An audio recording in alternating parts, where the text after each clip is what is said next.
Bueno, deseamos agradecer al Colegio de Ingenieros por la invitación brindada a la Autoridad Portuaria Nacional. Su presidente, el señor Edgar Patiño Garrido, lamentablemente no ha podido acompañarnos esta tarde porque ha tenido que viajar en una comisión importante al puerto de Salaberry, con viaje con el ministro de Transportes, precisamente, de último minuto. Entonces, en esta pequeña jornada lo que vamos a hacer es exponer lo que son las infraestructuras en los puertos, lo que es la realidad y lo que son los proyectos que se vienen. Lo primero que teníamos que hacer es introducirnos en lo que es el Sistema Portuario Nacional. El Sistema Portuario Nacional, como explica ahí la lámina, es el conjunto de puertos de titularidad pública o privada, de uso público o privado, así como las personas tanto naturales como jurídicas asociadas directamente al uso de estos puertos. En realidad, el Sistema Portuario Nacional es el conjunto de puertos y todos los actores que pueden estar alrededor de este concepto de puerto, ¿no? Que es en realidad la entrada o salida del comercio. La autoridad portuaria tiene como función precisamente conducir el Sistema Portuario Nacional. ¿Y cómo lo conduce? Lo conduce normando, lo conduce supervisando, lo conduce determinando muchas veces el diseño de los puertos, pero no lo conduce de manera ciega, sino que tiene que cumplir con los requisitos de competitividad que nos haga atractivos a los inversionistas extranjeros y la sostenibilidad, es decir, que siempre haya un respeto a lo que es el medio ambiente, al ecosistema. La promoción, para poder, digamos, entrar a invertir en los puertos, se da de dos maneras: por iniciativa privada o por promoción del Estado.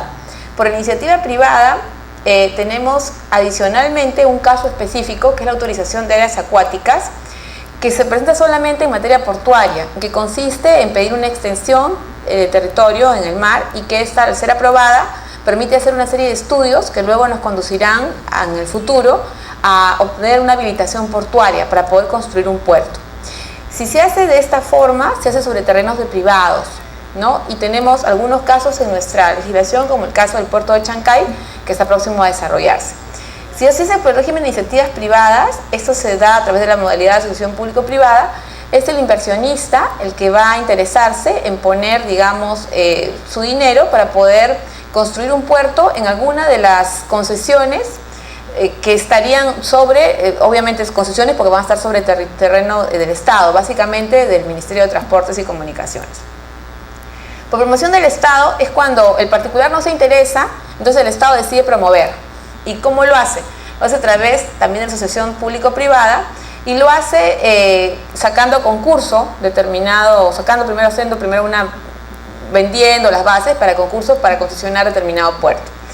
Para ello se requieren una serie de estudios que nos digan cuál debe ser la inversión estimada, cuáles deben ser las características mínimas que vaya a desarrollarse determinado portuario, ¿no?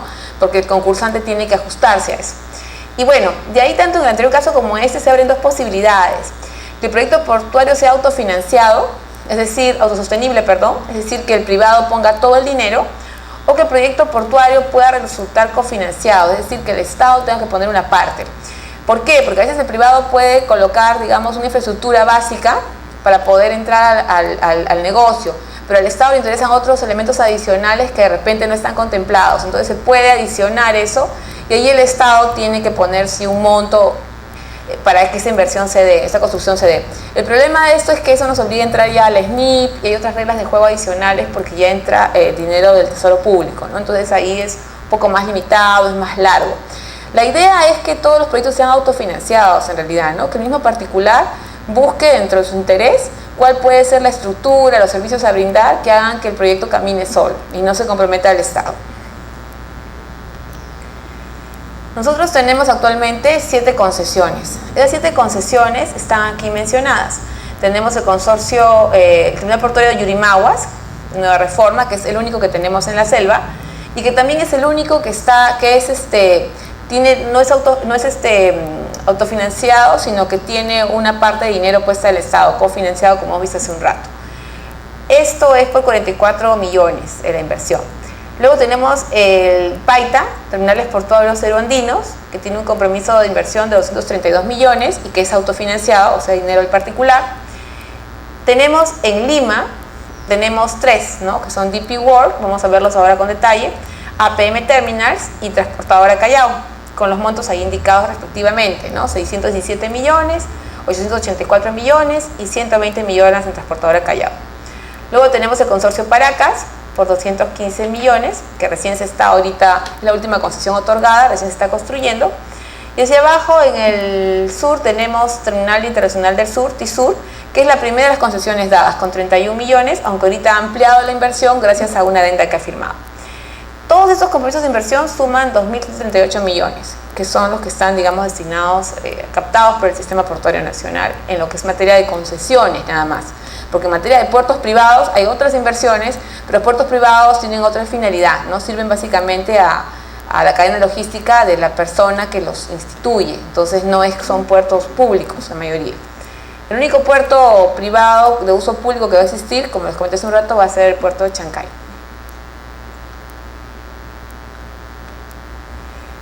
Entre los terminales portuarios concesionados, bueno, acá están mencionados otra vez los 7, pero vistos de otra perspectiva, ¿no? Los que son por aprobación del Estado, que son 6 de ellos, y el único que ha sido por iniciativa privada, que ha sido el terminal de embarque de concentrados de minerales del Callao, que vamos a verlo ahora con detenimiento.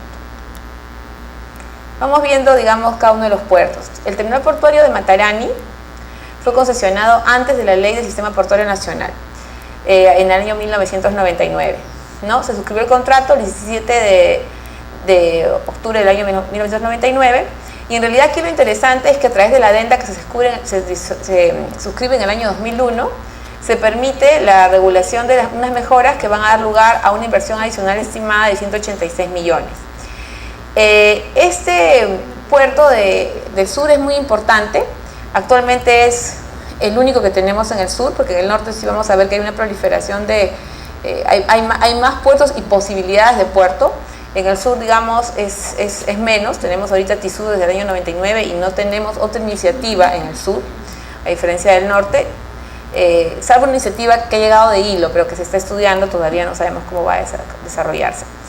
Y adicionalmente a esto es interesante porque en el caso de TISUR ha habido un fondo social que se ha destinado para la mejora de la ciudad, ¿no? Porque es importante siempre para este tema de las concesiones contar con lo que se llama la licencia social. Entonces aquí en el caso de TISUR, fue firmado en una época en la cual todavía no se contaban con estas herramientas, ¿no? Sin embargo, ha sido aceptado el proyecto y no ha habido mayores inconvenientes. Años posteriores vamos a tener ya las constituciones de fondos en contrato, que es lo que realmente es lo deseable, ¿no? Luego tienen el nuevo terminal de contenedores en la zona sur, que aquí es interesante porque ustedes saben que en el Callao hay 3 concesionarios. Ustedes tienen Muelle Norte, Muelle Sur y tienen lo que es la faja transportadora. Muelle Sur, que es DP World, es lo primero que se concesionó hace años. Y es un terminal que está destinado solamente a contenedores, ¿no? Entonces tiene, digamos, unos sistemas de organización que son bastante controlables porque tienen ventanas de atención para determinados buques. Porque movilizar, digamos, siempre el mismo producto, por decirlo de una manera, en determinada forma, que es la forma del contenedor, siempre va a ser un poco, entre comillas, más fácil que de armar un diseño que cuando ustedes movilizan diferentes tipos de carga, ¿no? Por ejemplo, carga granel, rodante, ya eso es diferente. Entonces, TISUR es un puerto solo de contenedores, y aquí está también la fecha de la firma, que fue en el año 2006, el inicio de la concesión, la solución del contrato, que fue en a mitad de 2006, luego la aprobación del expediente técnico, que fue en el 2008, y la recepción de la obra, que ha sido en el 2011, pero es una recepción, digamos, de obra que ha permitido la construcción de un patio de aproximadamente 600 metros cuadrados, y ahorita lo que ellos están proponiendo en una adenda que ya viene, que es la fase 2 precisamente, es la construcción de un adicional de 300 metros y pico cuadrados, con lo cual TISUR va a incrementar su capacidad para poder recibir mayores contenedores, con lo cual también vamos a tener más movimiento en el Callao que el que tenemos actualmente, ¿no? Como les comenté originalmente, la inversión referencial fue 617 millones, pero con estas nuevas modificaciones que van a haber seguramente se va a incrementar en unos 150 millones adicionales, ¿no? Luego está el terminal multipropósito, el Muelle Norte, que es lo que les comentaba. Ustedes tienen Muelle Sur, que está solo contenedores, y Muelle Norte. En Muelle Norte está la empresa APM Terminals, y este es un puerto, un terminal portuario multipropósito. O sea, aquí sí ustedes tienen la figura de diferentes tipos de carga, contenedores, granel, rodante, y eso genera una serie, digamos, de exigencias para el puerto. Todavía no están terminadas todas las fases en construcción, pues son varias fases. Ahorita estamos para la fase 1 y 2 para que sean concluidas en enero del año 2016. Con lo cual el puerto ya tendría los principales, digamos, muelles rehabilitados para empezar a recepcionar todo tipo de cargas sin las dificultades que ahorita tenemos, ¿no? Porque inclusive este es un puerto que también debe recibir pasajeros, un terminal portuario que debe recibir pasajeros. Los famosos cruceros, por ejemplo, tendrían que venir aquí a Muelle Norte. Y por regla, los pasajeros siempre van a tener preferencia sobre la carga. Entonces, en teoría, siempre que vinieran cruceros, deberían ser recibidos acá. Actualmente se reciben, pero tenemos una serie de limitaciones. ¿Por qué?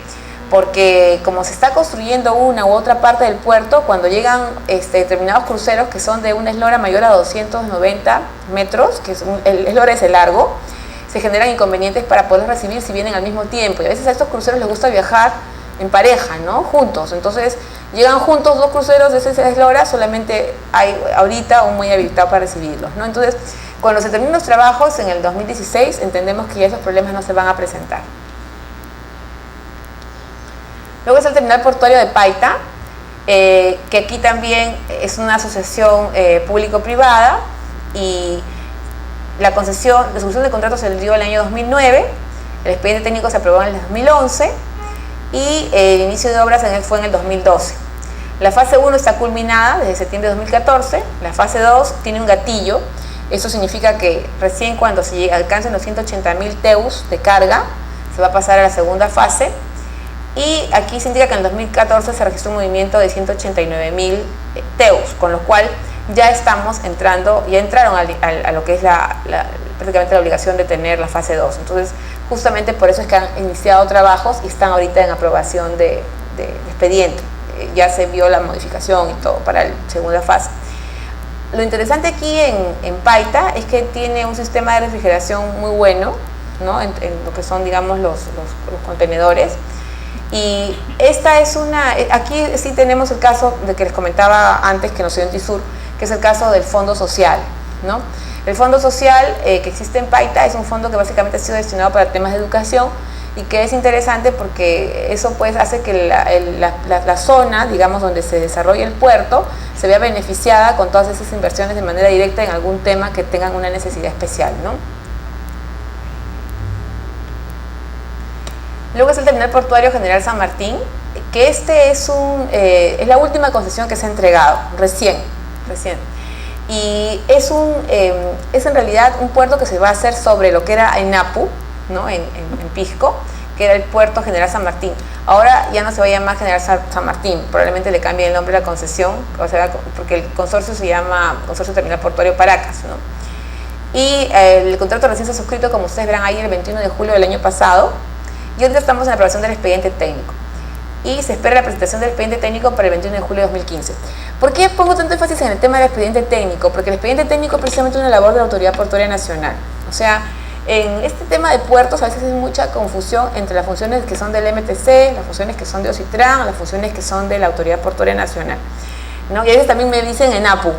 En el caso de ENAPU, sí, ENAPU es fácil, digamos, definir que no entra ya en el tema, porque generalmente ENAPU es una empresa que administraba los puertos que eran nacionales, pero cuando el puerto se concesiona y viene un particular, como en este caso, por ejemplo, Consorcio Portuario Paracas, entonces automáticamente esa concesión que lleva adelante, digamos, esta empresa privada, es supervisada por varios entes, y ahí es donde entra el tema de la Autoridad Portuaria Nacional y entra el tema de OCITRAN. Y en ese momento ya ENAPU deja el puerto, lo deja porque se queda en manos de un privado. Entonces, ¿qué cosa es lo que se supervisa? En el caso de la Autoridad Portuaria Nacional, supervisa lo que es el diseño.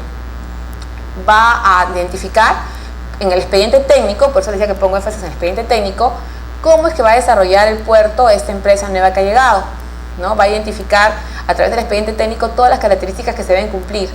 Y son de todo tipo, ¿no? Se hacen análisis que tienen que ver con estructuras, con el tema de la hidrografía, etcétera. Es muy variado, ¿no? Resistencia a suelos, etcétera.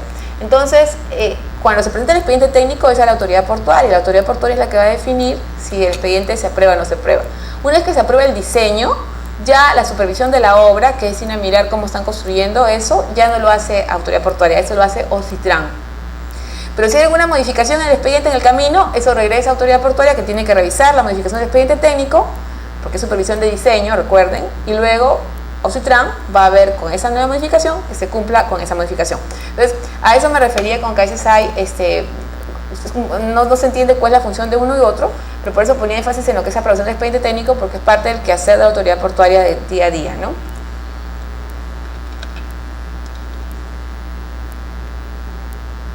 Luego está el terminal portuario de Yurimaguas, que como les indiqué es el único concesión que existe en la selva, y además es la única que tiene la condición de cofinanciada, ¿no? El Estado ha puesto una parte de la inversión y el privado otro. Por eso es que se aplica el SNIP que les comentaba. Aquí la concesión se dio el 31 de mayo del año 2011, la inversión referencial es 37 millones, el contrato se suscribió en mayo del 2011, el expediente técnico en agosto del 2011, y el expediente técnico para la fase 2 se ha dado también en el año 2012. El inicio de obra ha sido en el 2014. Sin embargo, la obra viene afrontando, digamos, una serie de limitaciones y de retrasos, porque en la selva es bastante complejo construir con ese tema de las lluvias. Entonces, ahorita tiene 10% de avance y hay atrasos que están justificados dentro del contrato, porque el contrato permite que por estos temas de clima se pueda, digamos, paralizar la obra, ¿no? Entonces, no está avanzando de repente a la velocidad que se querría, ¿no? Y la obra debe finalizar en mayo del año 2016, eso es lo que se espera. Veamos si eso realmente se va a dar. Ahora, este puerto en la selva es muy importante porque yo cuando empecé en exposiciones hablaba del número de instalaciones portuarias que habían en todo el Perú, pero esas instalaciones portuarias de las que yo les hablo son las instalaciones portuarias formales. Pero en la selva tenemos el problema de la informalidad, ¿no? Que es un gran, digamos, inconveniente, porque los puertos cuando no son formales no cumplen con todas las reglas necesarias para la seguridad de la operación. La operación de un puerto es una actividad riesgosa. ¿Por qué? Porque la movilización de carga en el cual se involucran a personas es bastante riesgoso si no se cumplen determinados requisitos mínimos de seguridad. Hay unas normas especiales, normas muy especiales reconocidas de manera internacional que nos hablan de lo que son la seguridad en el puerto.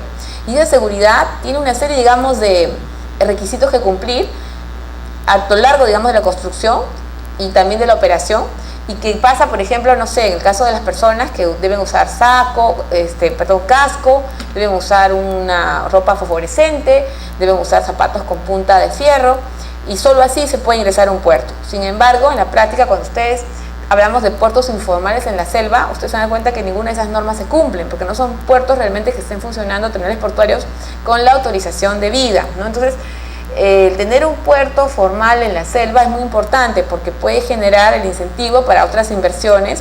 De repente no hay puertos tan grandes, sino más pequeños, que permitan una formalización en el tiempo, ¿no? Y ese es un camino que ha decidido emprender la autoridad portuaria para lograr la formalización de la selva. Lo que pasa es que la formalización a veces es costosa. Entonces hay que identificar aquellos elementos que pueden hacer jugar lo que son los temas de seguridad y los temas, obviamente, por eso que van de la mano con la formalización, con costos que no sean tan altos como para que las personas consideren que sea mejor negocio seguir siendo informales, ¿no? Entonces es un gran problema que se tiene que enfrentar. Y luego está el terminal de embarque de concentrados de minerales. Yo les comenté que en el Callao habían 3 concesiones. Tenían la Muelle Norte, Muelle Sur. Muelle Sur les comenté que movía solo contenedores. Muelle Norte les comenté que movía todo tipo de carga, sobre todo cuando termine de ser construido. Y en el caso de terminal de embarque de concentrados de minerales, solo mueve minerales. Y en realidad es un terminal portuario con unas características específicas, porque de lo que se trata es de una faja transportadora de minerales. ¿Esto qué cosa es? Es una faja herméticamente cerrada por donde se ingresa el mineral, que viene en containers, en camiones, y entra de frente a este, digamos, espacio que tiene, al almacén que tiene la faja. De ahí pasa por toda la faja y va a llegar hasta lo que es el ship loader de la embarcación, que va a estar, digamos, acoderada en un terminal que ellos tienen. Con ello, ¿qué cosa se logra? Se logra que el medio ambiente no se contamine con el mineral que está siendo trasladado. Porque antes se trasladaba en camiones y, bueno, el tema del plomo, ustedes conocerán que es bastante complicado para el tema de la contaminación y para el tema también de la salud de las personas. Entonces, todos esos problemas del medio ambiente que se generaban antes por el mal transporte, la mala manipulación del mineral, ya no se presenta ahora con este tema de la faja transportadora, ¿no? Bueno, aquí Habíamos comentado que la inversión era de 120 millones y bueno, ya terminaron la obra, en el año 2012 fue la recepción y la faja viene funcionando. Ha tenido el año pasado algunas incidencias porque siempre cuando se entra una tecnología nueva pueden haber algunas, digamos, elementos que no han sido calculados. Han habido algunos problemas, que se ha paralizado con algún mineral que se paró o que se atracó, pero en la práctica está funcionando, ¿no? Ahora tiene que llegar a una velocidad de 1.300 toneladas por hora, ¿no? Eso es lo que se le ha propuesto. Vamos a ver, eso sí, si en teoría lo cumple siempre, ¿no? Por eso, o sea, hay niveles de calidad también aprobados para ver si se está cumpliendo con efecto la operación en la velocidad y con la calidad deseada, ¿no? ¿Cuáles son los proyectos que tenemos de inversión futura, ¿no? Según lo que es el Plan Nacional de Desarrollo Portuario, tenemos lo que es Salaberry, que tenemos ahorita un IP, Chimbote, que también hay un IP, Chancay, que ya tenemos, no estaba en el plan, pero que ha aparecido, como les comentaba, como una iniciativa de un grupo privado sobre terrenos privados también. Pucusana, que también es lo mismo, es una iniciativa privada. Luego está San Juan de Marcona, que sí está en el plan nacional, y lo que también está en el plan nacional. Aparte de esto, el Estado ha considerado importante ponerle un poco, digamos, de interés al desarrollo de puertos como Nuevo Pebas, Santa Rosa y Saramiriza.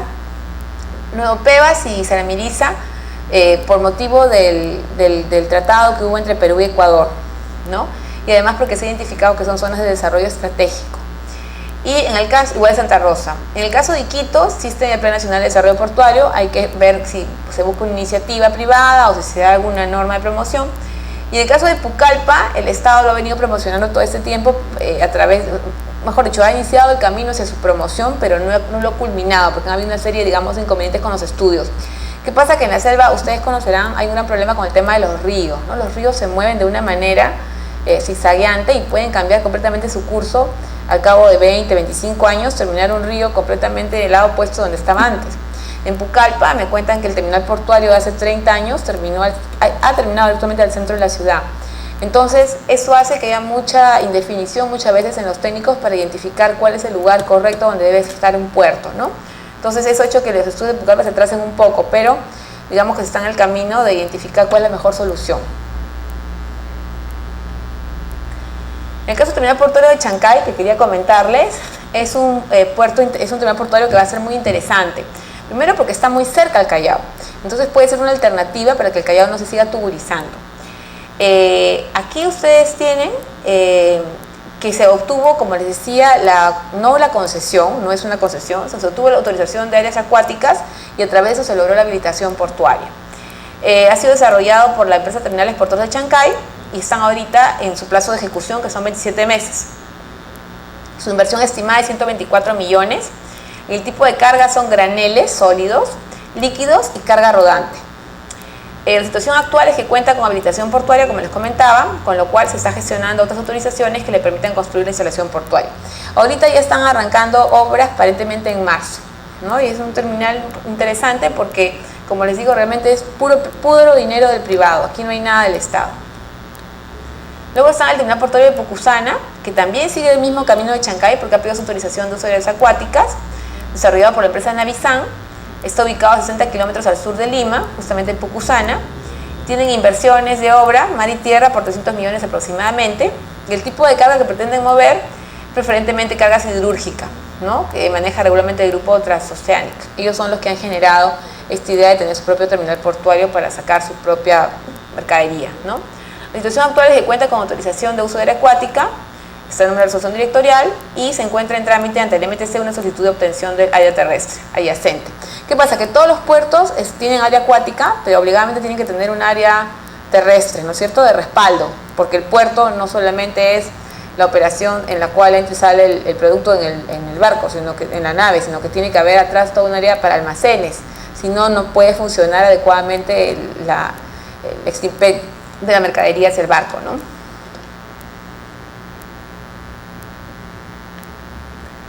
Luego están las iniciativas públicas que tenemos en estudios, que les comentaba hace un rato.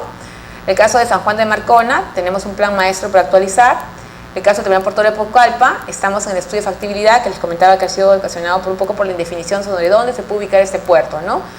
Algunos dicen que la ciudad de Pucallpa misma, donde estaba originalmente pensado, pero también hay la idea de que se ubique en unos metros más allá, ¿no? En Nuevo San Juan, ¿no? Unos kilómetros más allá. Y bueno, el tema con Nuevo San Juan es que no tienen ahorita comunicaciones de otra forma, habría que hacer una carretera, entonces eso encarece un poco el proyecto. Luego está el terminal portuario de Iquitos, que está con el estudio de factibilidad para actualizar. El terminal portuario de Lambayeque, que esto es bien interesante, porque esto es una iniciativa del gobierno regional de Lambayeque, a través de la Autoridad Portuaria Regional de Lambayeque, y ellos han presentado su plan maestro, que está ya para aprobarse, y es un puerto que se pensó primero regional, pero parece que por la magnitud, este puerto de Lambayeque va a ser un puerto, al final, un puerto nacional, porque va a mover cargas hacia el extranjero. Entonces se ponen a mirar hasta ahí y se dan cuenta que en el norte tienen, ¿no? Tienen ahorita, aparte de Paita, tienen a Salaberry, tienen una iniciativa privada en Chimbote, tienen ahorita Lambayeque, entonces como que aquí en el norte sí hay bastante movimiento de carga y hay, digamos, posibilidad de tener terminales portuarios mayores. En cambio, en el sur tenemos ahorita, como les comentaba, Tisur, que está en Arequipa, en Matarani, y la posibilidad de tener un puerto en Hilo, pero nada concreto todavía, ¿no? Bueno, también hay un puerto que se va a incentivar, que es el puerto Almirante Grau, en Tacna, pero que es un puerto que no se está pensando con fines comerciales, sino básicamente con fines de tener una representación ahí del Estado y que pueda haber alguna, digamos, utilidad de movimiento de carga, pero parece que ese puerto sí va a estar pensado más para temas, digamos, de interés nacional. El Estado generará la propia carga y la buscará, porque originalmente no tenía, ¿no? La posibilidad de tener un puerto ahí. Porque es otra cosa, ¿no? A veces vienen algunos congresistas y nos preguntan ¿por qué no hay un puerto, por ejemplo, acá, o hay un puerto en este otro sitio, o hay un puerto allá? El puerto no es que se hace, o sea, el puerto surge como una necesidad, porque el puerto, como les decía, es de entrada o salida para mercancías, ¿no? Para lo que son los productos que se generan en el país o los que van a ingresar. Entonces, la propia necesidad de estos productos es lo que va a generar la necesidad del puerto. Los puertos no se crean por ley, ¿no? La promoción a través de la gestión pública privada, ahí tenemos 3 casos, ¿no? Tenemos 3 iniciativas privadas ahorita en cartera. Tenemos terminal portuario de Salaberry, tenemos el caso de los contenedores de Chimbote y tenemos el terminal portuario a propósito de Hilo. Les comentaba que son los 3 proyectos que tenemos ahorita, que son privados, que se han acercado a tocarnos la puerta porque quieren desarrollar esos 3. El que está más avanzado ahorita es Salaberry. No, perdón, acá avanza, de terminar. El que está más avanzado ahorita es Salaberry, porque Salaberry hemos tenido 2 iniciativas privadas.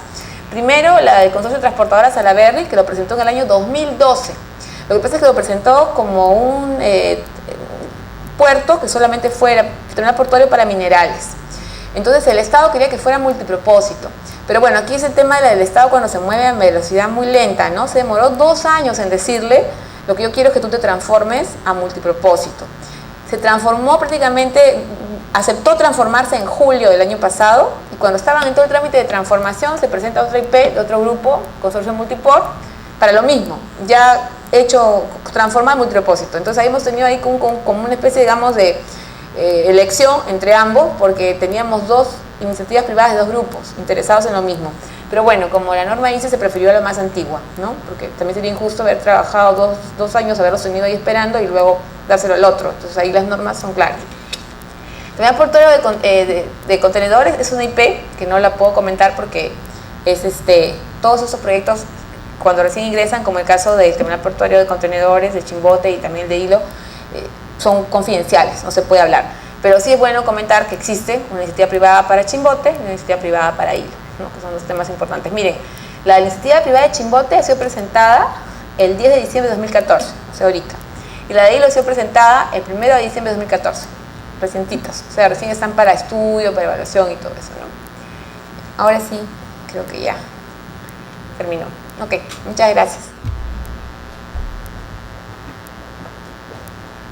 Buenas noches, mi nombre es Leonor Jove Chipana, pertenezco al área de la Gerencia de Exploración de Petro.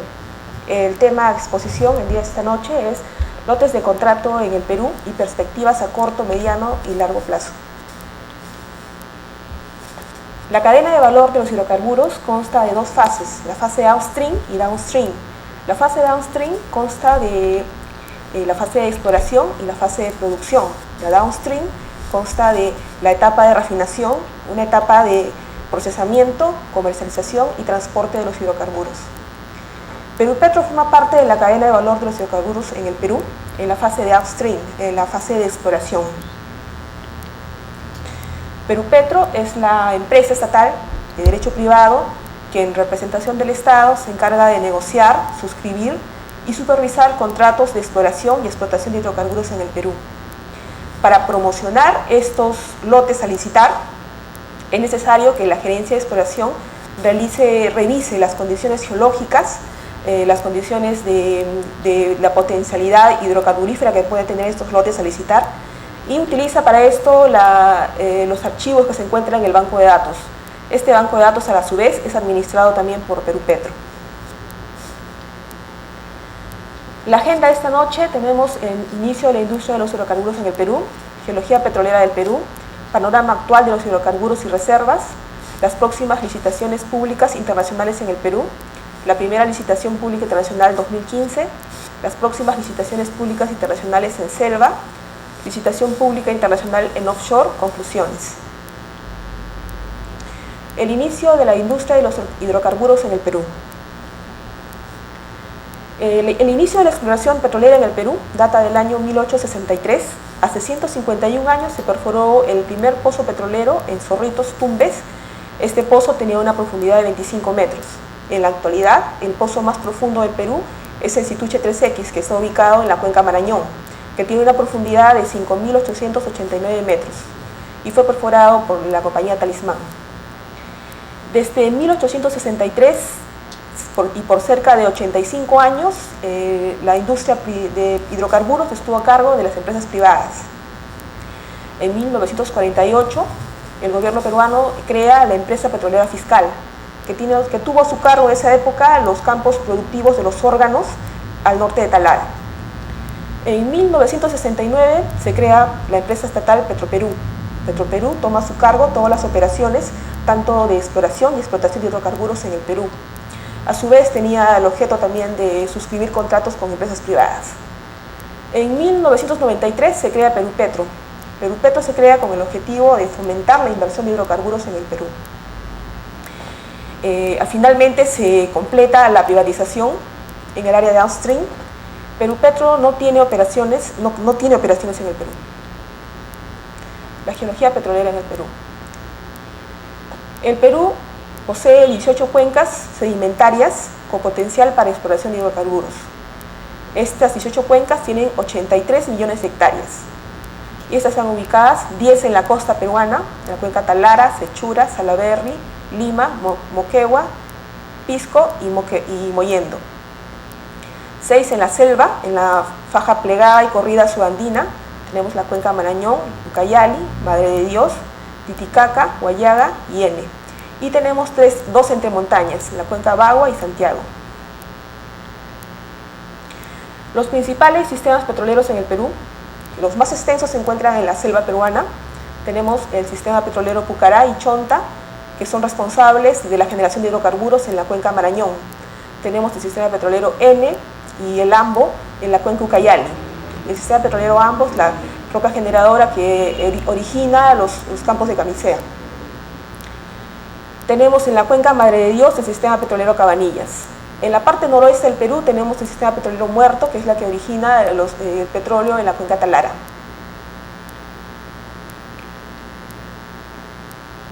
Como resultado de los trabajos que viene realizando Perupetro, en la actualidad tenemos un total de 68 contratos por hidrocarburos vigentes. 24 son de explotación y 44 de exploración. Pueden ver en este mapa, en este gráfico, el color rojo los lotes de exploración y en azul los lotes de explotación. Aquí pueden ver un mapa de lotes de contrato actual que tiene el Perú. Los 68 lotes de contrato y de explotación y exploración están en color verde. En color verde oscuro está el oleoducto norperuano y en color rojo el gasoducto. Estos 68 lotes hacen un área total de 29 millones de hectáreas de cuenca. Quiere decir que hay aproximadamente 50 millones de hectáreas de cuencas que están libres, disponibles para nuevos contratos. ¿En qué parte del Perú se produce hidrocarburos? En el Perú existen 3 provincias petrolíferas importantes. Tenemos uno en la cuenca Talara, en el noroeste del Perú, y 2 en selva, uno en la cuenca Marañón y en la cuenca Ucayali. Es por esto que se dice que el Perú es un país inexplorado actualmente, debido a que solo 3 de las 18 cuencas sedimentarias producen hidrocarburos actualmente en el Perú. Es necesario que se perforen mayor cantidad de pozos, que exista mayor cantidad de sísmica, mayores estudios geológicos que permitan descubrir nuevas áreas, nuevos prospectos, que permitan a su vez sumar las reservas a las reservas del país. Pero no todo es negativo. La exploración de pozos petroleros en el Perú, a lo largo de los 10 últimos años, se han encontrado 25 nuevos descubrimientos en todo el Perú. En este mapa pueden ver los 25 nuevos descubrimientos que se han hecho a lo largo de 10 años en el Perú, en los últimos 10 años. Como pueden ver, en el 2013 son los últimos que se ha descubierto. Tenemos el pozo Bretaña Norte, que produjo petróleo pesado en la cuenca Marañón. En el 2013 también tenemos el pozo San Martín Este, que produjo gas y condensados en la cuenca Ucayali, eso es en el campo de Camisea. Tenemos el pozo Los Ángeles, que produjo petróleo ligero en la cuenca Ucayali Central.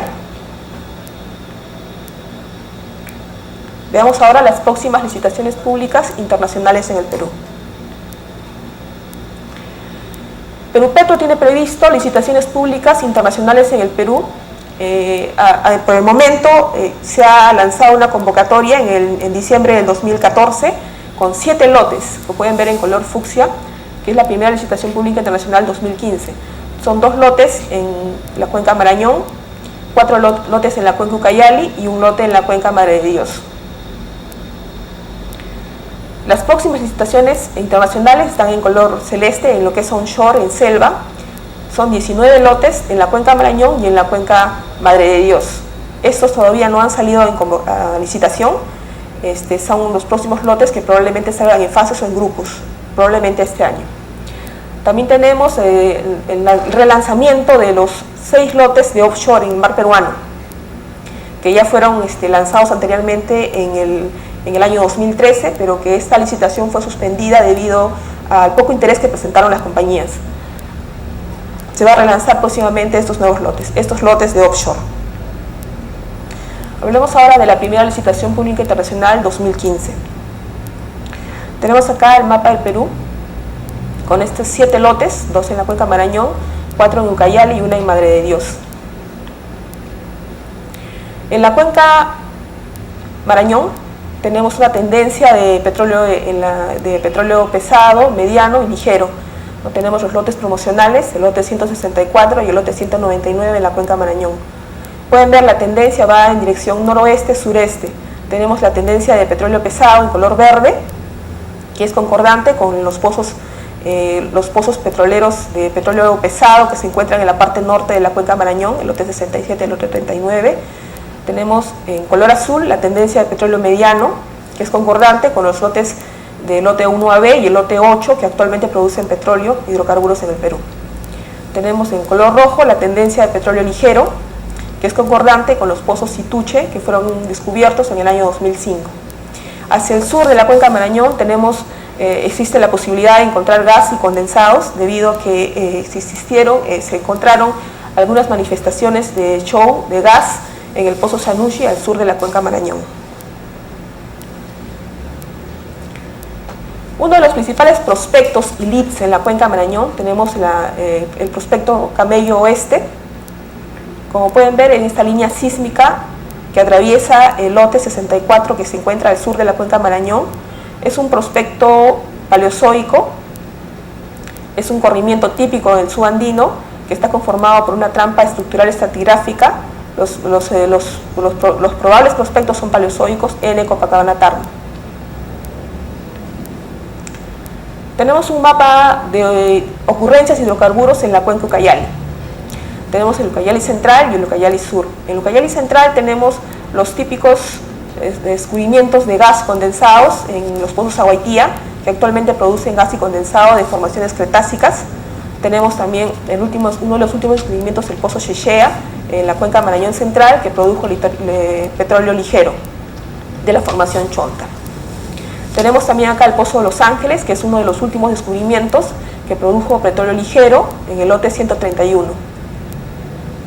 Hacia el sur tenemos los campos de camisea, los pozos San Martín, Cachillari, Urubamba, Vipaya, Quinterón y el lote 56, que han producido gas condensados y gas de formaciones cretácicas y formaciones pérmicas.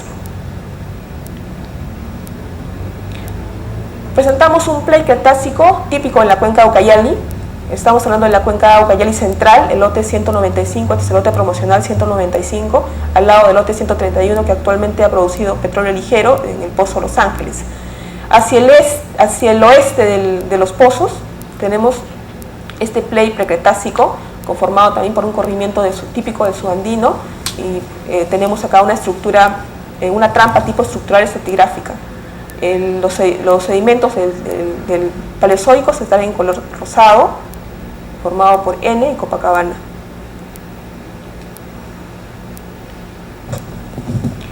Tenemos un mapa de ocurrencias de hidrocarburos en la cuenca Madre de Dios. Para que se puedan situar dentro del mapa, tenemos acá el área de Camisea, el lote 88. Hacia el este del Camisea tenemos la cuenca Madre de Dios. El único lote de la cuenca Madre de Dios, el lote 76. Ingeniera, disculpe, ¿nos podría ilustrar dónde se ubica el petróleo en la lámina anterior? ¿Cómo se ubica geológicamente? Sí, ¿nos podría detallar un poquito? Geológicamente en esta línea sísmica únicamente pueden ver las estructuras. Las estructuras, el tipo de estructura en el que está entrampado el hidrocarburo, ¿no? En la sísmica no es posible ver el hidrocarburo en sí o determinar, cuantificar la cantidad de hidrocarburo que puede haber. Lo que sí se puede ver son reservorios. Es el tipo de trampa y el tipo de reservorio que puede contener hidrocarburo. En este caso, el reservorio principal es un reservorio paleozoico conformado por la formación N y más abajo la formación Copacabana, en color rosado. Vendrían a ser estos, ¿no? Estos vendrían a ser las trampas estructurales que podrían contener hidrocarburos.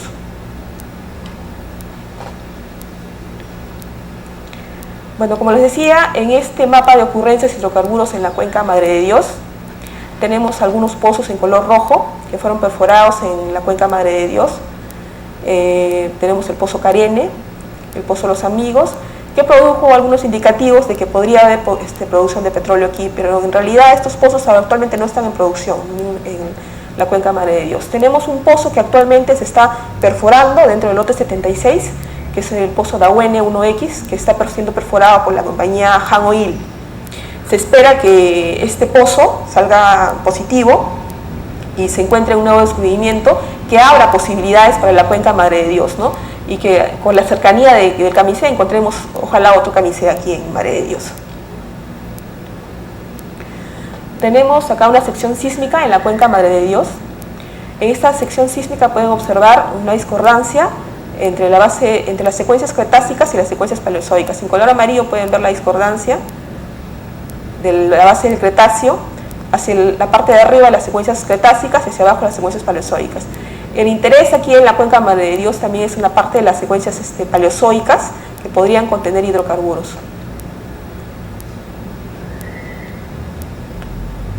Tenemos las próximas licitaciones públicas internacionales en selva. Tenemos el mapa en el que muestra 19 lotes en color celeste que saldrán próximamente a licitación pública, que todavía no se ha determinado en cuántos grupos o cuáles son los lotes que van a salir próximamente. Tenemos un mapa de la cuenca Marañón, un mapa en la base del Cretáceo en profundidad, realizado por Talismán. Aquí pueden ver en color rojo los lotes que se han propuesto para esta próxima licitación pública en la cuenca Marañón. En color fucsia y morado pueden ver que se encuentra el área oeste de la cuenca del Marañón, que es la más profunda, de las secuencias cretácicas más profundas en la cuenca Marañón. Hacia la parte noreste se encuentra la parte más somera de las secuencias cretácicas en la cuenca Marañón, que tiene coincidencia con el levantamiento del arco de Iquitos. Tenemos acá un mapa estructural al sur de la cuenca Marañón, el lote 181. Pueden ver una secuencia, un mapa estructural en la base del Cretáceo. Sabemos que en la cuenca Marañón las formaciones cretácicas son las que han producido petróleo a través de la historia de la cuenca. Tenemos en la parte derecha un mapa estructural en tiempo de la formación Pucará. Este es un plate precretácico. Actualmente Perú-Petro está haciendo estudios evaluando plate precretácicos porque son más profundos, están por debajo de la secuencia cretácica y se espera que esta pueda tener un potencial similar al Cretáceo. Aquí pueden ver una línea sísmica, no sé si es posible que puedan observar estas anomalías de amplitud que se denominan flat spot. En una línea sísmica esto puede ser observado y son indicativos, marcadores de que existen hidrocarburos en el área. Esta línea sísmica pertenece al lote 167 que se encuentra en la cuenca Marañón Central. En la cuenca Marañón Central Norte tenemos el lote 196, tenemos el mapa estructural de la estructura Singazapa, que ha sido interpretada por la compañía Talismán en el año 2011, y esto se interpretó en base a sísmica 3D, sísmica moderna, ¿no? Pueden ver una estructura, un análisis estructural que aún no ha sido perforada y que podría contener hidrocarburos. Esto está ubicado dentro del lote 196 y es un lote que va a salir en próximas licitaciones. Tenemos el sistema petrolero de la cuenca Madre de Dios, la columna establecida por la compañía Han Oil en el 2010. En color amarillo tenemos las rocas reservorio que son cretácicas, Vivian y Chonta, que son las conocidas. Aún no se ha definido si hay formaciones térmicas o paleozoicas como reservorio en Madre de Dios. Se espera que con la perforación del pozo de Ahuene nos puedan dar indicativos de que existen reservorios térmicos, tanto como en Copacabana, en la cuenca Madre de Dios. A la derecha tenemos una fotografía de algunos afloramientos. Por ejemplo, aquí tenemos un afloramiento de la formación Vivian en el área de Inambari. Hacia abajo tenemos un afloramiento del grupo Copacabana, que también podría ser una roca reservorio. Y hacia más abajo tenemos un afloramiento de la roca generadora de hidrocarburo en la cuenca Madre de Dios. Tenemos la roca madre, que es el grupo Cabanillas. Licitación pública internacional en offshore. Tenemos acá un mapa de los 6 lotes en el mar peruano que van a ser relanzados a licitación pública probablemente este año o el próximo. La razón por la que no generó mayor interés en el 2013 al lanzamiento de estos lotes se debió a que existe muy poca información, y la información que existe de sísmica, que son estas líneas que pueden ver acá en color gris, son las líneas sísmicas que existen en todo el Perú. Pese a que existe información, esta información es demasiado antigua en el mar peruano, entonces no se podía evaluar el área y no se podía mostrar ni vender lo que realmente tiene la cuenca.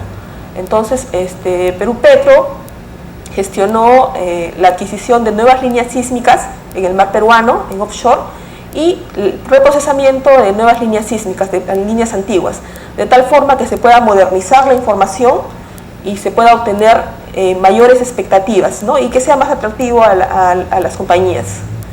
Estos lotes están ubicados en la cuenca Salaverry, Trujillo, Lima, Pisco.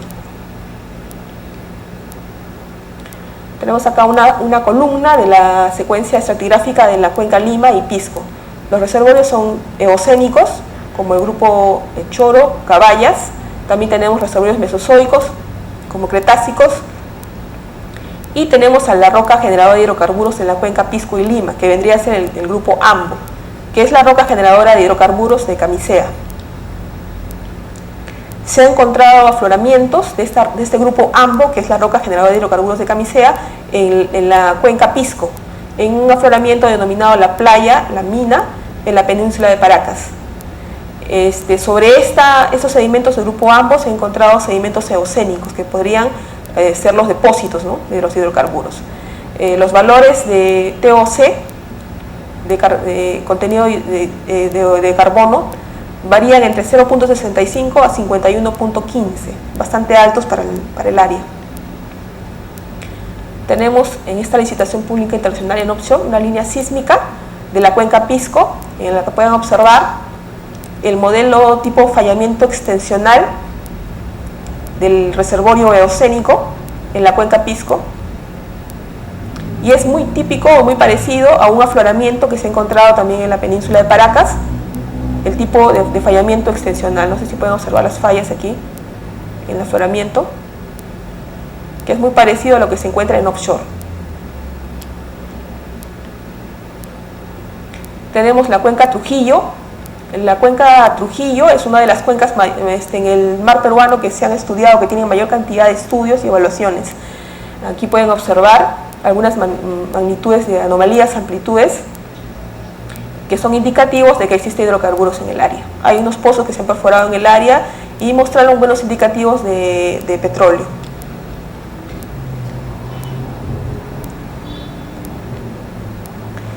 Como conclusión, el Perú cuenta con 18 cuencas sedimentarias con 83 millones de hectáreas, la mayoría de las cuales ha probado tener potencial petrolero.